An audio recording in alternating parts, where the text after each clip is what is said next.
Welcome back to Reading Bear. Today, we will take a look at some new malicious compliance stories. And if you enjoyed my content, please don't forget to subscribe to my channel and post some bear emojis in the comments. Let's go! The first one is titled, "He watched neighbor expand into his yard for years, but he finally got his revenge." He walked out onto his porch and couldn't believe his eyes.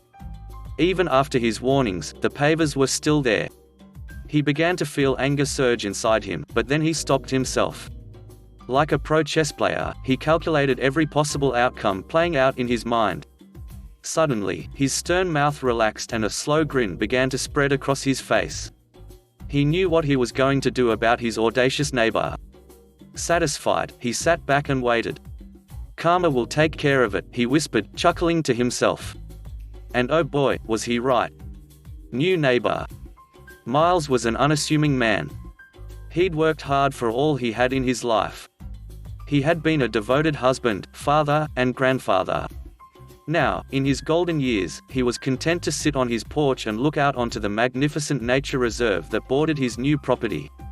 He lived comfortably in a quiet retirement village in the country, but whenever he peeked into his neighbor's yard, he grew increasingly annoyed.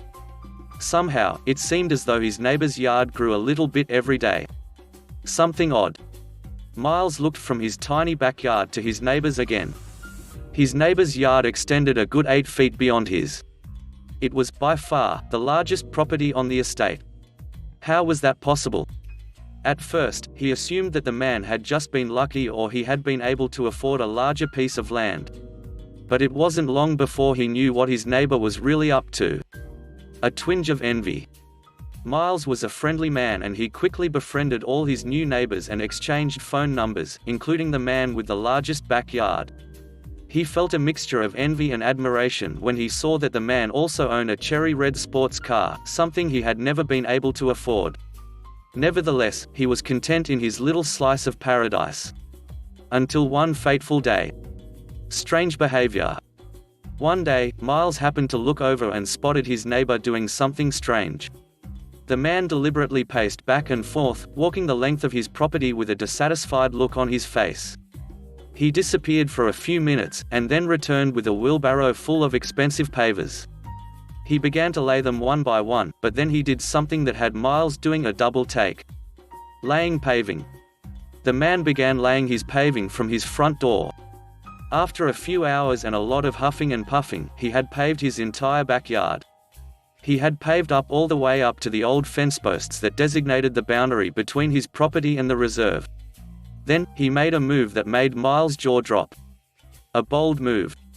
Miles watched his neighbor brazenly stomp up to the rickety boundary fence posts and rip them out one by one. Then, he moved them back by 2 feet, back into the reserve, and began to pound them in again. Miles couldn't believe what he was witnessing. Now, he knew why the man had such an enormous backyard. He knew he had to do something.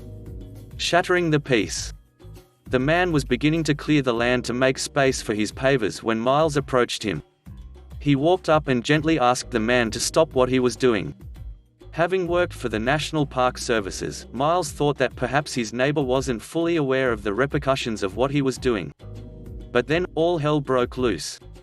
Confrontation. Miles had barely gotten a word out when his neighbor rudely interrupted him. Turning aggressively to face him, he began to yell. "You're new here." "I've been here 10 years, he spat. "Mind your own damn business." Miles didn't have to be told twice.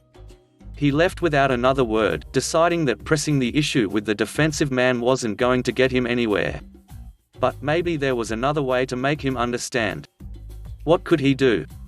Miles clenched his fists helplessly and watched the man complete his paving, effectively extending his yard by an additional 2 feet. Could he stand idly by and watch the reserve he loved get destroyed slowly by the audacious man? He must have been doing this for years. Where would it end? Then, it suddenly dawned on him that he didn't have to do anything. All he had to do was watch it all play out. Waiting and watching. For a full year, Miles watched and waited. It was summer again and the reserve was eerily quiet. Many of the park's residents had traveled north for their summer holiday, including his rude neighbor. He wasn't plotting revenge. He had a strong feeling in his gut that karma would come knocking soon. And, sure enough, it did. Expenses. One bright morning, Miles was sitting on his porch enjoying the sunshine when the county came to check on the reserve. And when they saw Miles' neighbor's backyard, they were not impressed. Miles watched them pacing back and forth, then they began to pull out maps, take photographs, and make phone calls. Then, more people showed up. A notice. It turns out that Miles' neighbor had been doing this for years, pulling out the boundary fence posts and grabbing land however and whenever he saw fit. He had put the new pavers down so that he could park his golf cart and cherry red sports car out back while he was away for the summer. The county would have to move them before they did anything else, so they taped a notice to the man's door and left. Fines. Miles, curious, walks up to read the notice. It states that the man is in violation of encroachment onto protected lands and that he has 30 days to move his car, tear up the pavers, and pay a fine of $11,000. The fine is for damage to protected species that inhabit the protected land, and for trespassing. But that wasn't all. A decision. Failure to comply within 30 days would result in the golf cart and sports car being towed away and impounded, and the pavers would be dug up and carted off at the man's expense. Additionally, the fine will be increased for every day past the deadline. Miles smiled to himself. Should he call his neighbor? Karma comes knocking. The month flies by and the man still hasn't returned from his summer home. Just a week after the deadline, Miles was in for quite a show. He sat back and watched as they unceremoniously moved the golf cart. Then, they came back for the cherry red sports car. After they had towed both vehicles away, they began to tear out the fence poles one by one. He had tried to warn him, but it was too late for that now. All he could do was sit back and observe karma doing its work. Getting to work.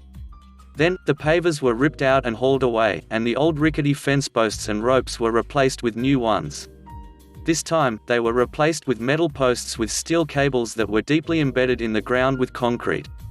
There was no way they would ever be moved now. The process took weeks, and Miles' rude neighbor was none the wiser. Finishing up. When the contractors finished their work, the reserve was secured behind steel. Solar-powered cameras were even installed to monitor the wildlife remotely. And the notices on the neighbor's door grew with each week. Miles waited with a mixture of glee and anxiety for his neighbor to arrive back home. He was in for a surprise. He arrives. It was November when the man finally came back. Miles was in for another show. He watched him pull into the drive and walk up to the front door, which was now festooned with notices. The man read them one by one with a look of incredulity before digging out the first notice. Then, he ran out to his backyard and began to scream. Fury. The man rushed back to his car to fetch his cell phone and then proceeded to call the county to find out where his sports car and golf cart were, unleashing a torrent of curses in his blind rage. Miles watched quietly from the window, smiling to himself. But the poetic justice of it all was still to come. Poetic justice. 3 days later, the man confronted Miles, demanding to know if he was there when the county stole his car and destroyed his backyard. Miles replied that yes, he saw it all. Well, why didn't you call me when you saw them putting notices on my door? You had my number up north. Miles paused before replying.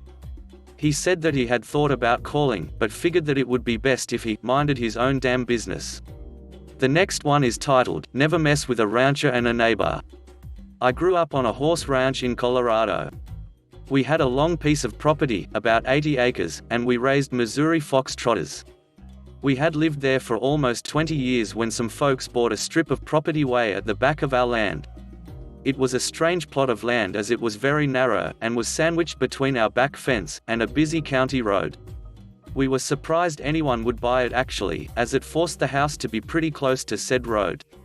Well, we never met these new neighbors until one day my dad gets a notice from a lawyer telling us that after having surveyed the property lines, our back fence encroaches on their property between 3 and 6 inches depending on the spot along the fence line. These folks had never met us, never introduced themselves. Our first introduction was this legal demand. My father offered various compromises, to no avail.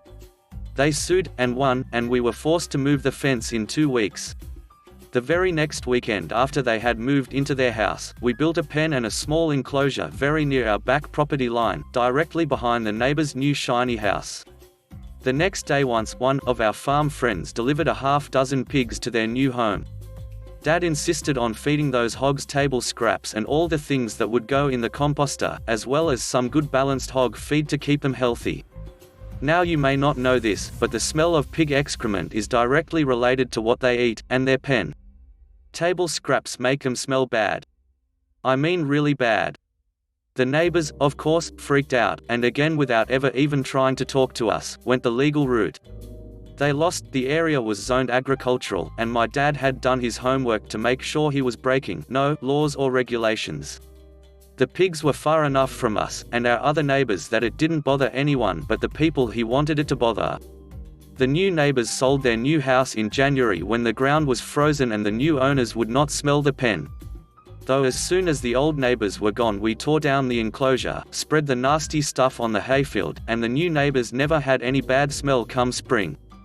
They also were great neighbors and are still lifelong friends. The next one is titled, What the City Says Goes. In response to the rancher and pigs property line story, while I was in college I lived with my uncle because he was close to school. He had a property adjacent to a church. Each property was about 2 acres, and while my uncle's house was in the middle of his, the church was all the way on the opposite end of theirs. Part of my rent was mowing all around my uncle's property, push mower. I was actually living in an RV that faced the church and started mowing part of the church's property. One day a for sale sign goes up in the empty field. We inquired, and it seems the church needed some money and decided to subdivide. Eventually, the property was purchased and dirt work ensued. The uncle installed a fence to avoid looking at construction, building it 10 feet back from his property line. It took about a year for the house to get built. And at some point they put up a fence 20 feet from our fence, which I thought was nice of them to allow neighbors to walk through. I had much less to mow. The space looked nice and became a weird hangout for teens to go kissing. Then one day the police roll up and ask me not to mow city property anymore. There were some suits-wearing guys with hard hats that explain a jogging path was going in. They didn't want the liability of me possibly hurting myself. I explained that 10 feet of it was my uncle's property, so I thought. I ask about right of domain. Then they show me the old city map where a road was supposed to go through 50 years ago, and the city kept pushing it off until the area got developed. It was supposed to be an 80-foot swath, and they're concerned it is only 20 now. Surveyors came out. They put markers all down the middle of the strip. Then we found out the neighbor's new house was built partially on the road area. They had a choice to tear down the house, or buy 10 feet from the city. So they did the latter, and they lost a good chunk of yard. Their fence was moved at the cost of the city, as they put fence everywhere that didn't have any. My uncle tore his fence down to regain his 10 feet. The strip now has a bench and a bunch of small trees and about a 10-foot asphalt jogging path. The teens didn't even slow down during construction. The next one is titled, Neighbor Chopped Down the Property Line. One family who moved into a community with tight space between homes chose to install thousands of dollars worth of plants to give them privacy from their next-door neighbors. We didn't like them being able to see into our kitchen. A week later my parents awoke to the plants completely chopped down. My father was furious, and marched down to our neighbor's house. He told my father the plants were on his property line, therefore he had total right to take them down. He warned that if anything were to go on his property again, he would report us to the authorities immediately. Later that day my father called the company that put in the plants, and with the warranty we could have them replanted next week for no charge. We made sure there was no way it was on our neighbor's property. However, a few days later we caught him chopping them down at 2 a.m. We called the police upon obstruction of property, and after a chat with my neighbor he decided to call a professional and mark his property line. My father agreed. A few days later, the family noticed orange tape in the neighbor's yard. Apparently, his fence was 11 feet over our property line. We watched as he took down his fence, completely furious. Within the next month we were enjoying our new space and privacy in our backyard, and my neighbor ended up losing 1/4 of his backyard. My neighbor ended up having to pay almost $10,000 for the destruction of our property, and we got to plant our plants again. The next one is titled, A Shady Solution. We had a nasty neighbor growing up. We lived on a curve and the only thing between our lots was a cow pasture. Was an empty lot before neighbor bought it and built his nice house. Nasty neighbor almost immediately after moving in made a huge stink about the cows sitting under the tree by the fence that borders their property because the flies that landed on his nice house. The rancher finally gave in and cut the tree down. Because nasty neighbor was nasty and now the poor cows didn't have enough shade in the summer, Dad planted a line of fast-growing trees on our property along the fence not 20 feet from the one he had cut down. Wasn't but a year or so and there was enough shade to entice the cows to return to this end of the pasture. Keep nasty neighbors at bay by installing one of these DIY home security systems right now. The next one is titled, Try to Con Me, the Manager, and Then Demand to Speak to My Manager? Okay then. So I was working as the manager at a small independent cafe. I was in charge of the store and answered only to the owner, who happened to live a few blocks from the store. This day we had been open about an hour and a half, but mornings are pretty quiet and most of our AM customers pay by card, so we still only had the £150 float in the till, made up exclusively of coin change and a handful of £5 notes. A guy comes in, orders a coffee, and pays with £10 note. I ring him up, hand him his change, and as the till drawer shuts he immediately begins to rage. Customer, what the duck is this? I gave you a £50 note. Me, I'm sorry sir, you definitely didn't. You paid £10, this is your change. C, don't try to scam me, I know what I gave you. Give me the correct change now. M, sir, you paid with a £10 note. C, open the till drawer and give me the correct change now you dumb witch. M, I'm not going to do that sir, you have the correct change already. C, this is outrageous, get me the manager now, I want to watch as they fire you.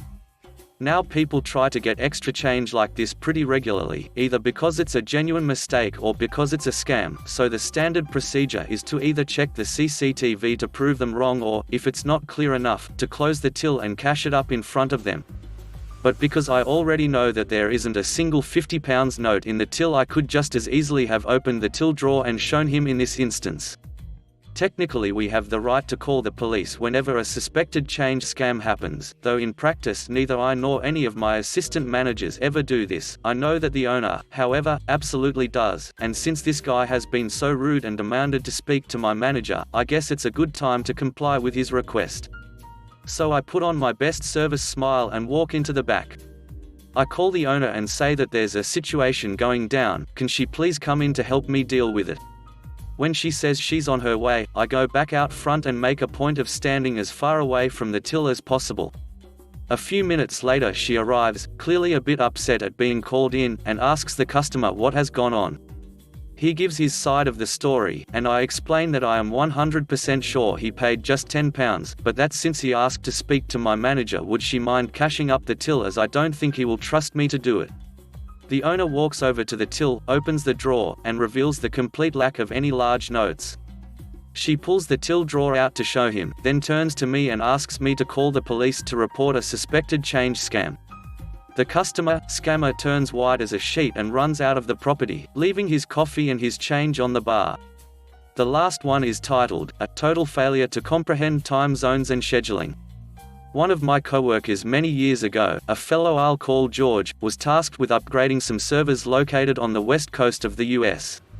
As part of the process he needed someone at that location to physically power cycle them. The first few days went okay, outside of his boss barking at him over email to do only the server upgrades every time he was seen out of his seat doing other work. Between yum and apt and can you reboot as 107A please, he read a book and looked busy. Well, until the Monday when the West Coast guy went on vacation. His first call of the day went straight to voicemail, telling him to contact someone else instead. George did, only to hear the woman wasn't at her desk. Eventually he dialed main reception at that office to see what was going on.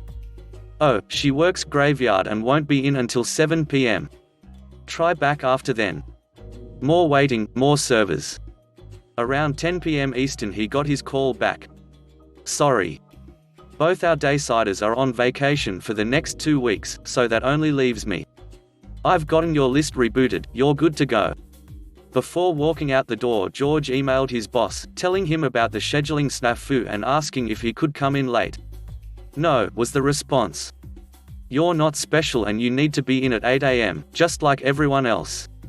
George emailed back, "What if I come in at 7 and do the reboots then?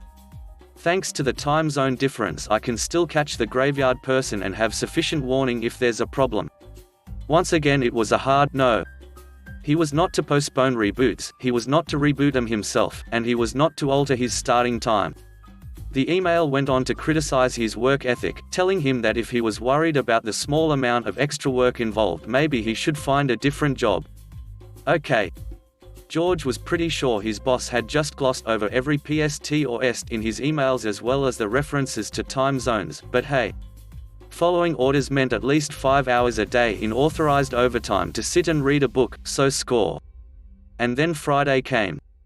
George knew that his West Coast contact didn't work Friday and that no one would be in the office at all to do a reboot. So he got started on a different project, letting the boss know he was blocked until Monday and requesting some details on the other project. "Why are you asking about less than other project greater than? The server upgrades are top priority, so stop trying to bullshit me with this blocking nonsense and ducking get them done, you jackass. I don't want to hear about this again." The email closed with a thinly veiled threat to fire George for any back talk and a dickish reminder that insubordination wouldn't earn him unemployment. So George followed orders. Along with reading his book, he spent a few minutes to fill out a backdated transfer application to my department. Maybe his boss will be happy to let him go after what he's about to pull. When 10:30 p.m. rolled around, he looked up the org chart. The boss didn't want to hear about it, but he had a problem and had to speak to someone. After a few unanswered calls as he went more or less straight up, George finally spoke to a confused vice president who asked for the relevant emails and told him to go home. The next morning, George had a shiny new email, sent by his boss around 1 a.m. and conspicuously CC'd to the vice president, apologizing for his total failure to comprehend the time zones and schedules of those involved, and the completely inappropriate tone and language in earlier emails. It was followed by another, from the VP, assuring George that he had done nothing wrong and that any concerns, of any kind, should be reported to him as soon as possible. He replied to the VP, "Well, sir, I applied for the open position in less than other department greater than several days ago, and I'm afraid that, given this incident and his past behavior, boss will block my transfer. This just might be what makes him lose it or discipline me in a way that makes me ineligible." Guess who got the desk next to mine 2 days later, without so much as an interview? George. I wasn't even told I had a new guy until he was unboxing his desk and introducing himself. Thanks for listening.